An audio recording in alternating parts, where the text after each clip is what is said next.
Hola, hoy estoy en un Fiat 500. En este video te mostraré cómo cambiar el modo de pantalla entre automático y manual. Al principio, mira la pantalla y ahora toca el botón del coche. Entra en configuración y selecciona el modo de pantalla entre automático y manual. En el modo manual puedes cambiar el brillo de la pantalla con las luces apagadas.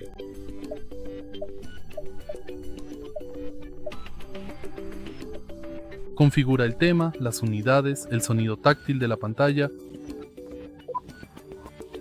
y muestra las etiquetas de la barra de categorías principales.